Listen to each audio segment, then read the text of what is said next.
नमस्कार माँ, नमस्कार पिता, नमस्कार राजा। चरण जो बिहार एक ही पिता,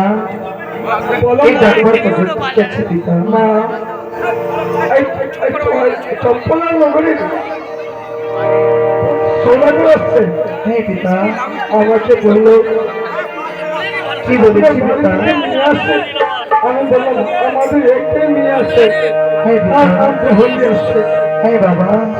বাবা তোমাকে দেখতে আসছে আমাকে দেখতে এসেছি বাবা ঠিক আছে আমি তো এসেছি বাবা এই মহারাজকে বলো ঠিক আছে এই বন্ধু সে মেয়েটি রোজা আপনার হ্যাঁ আপনার মেয়ে এসে গেছে এই মেয়েটি রয়েছে বন্ধু মেয়েটাকে পছন্দ করো তাহলে তুমি ভালো করে মেয়েটাকে পছন্দ করো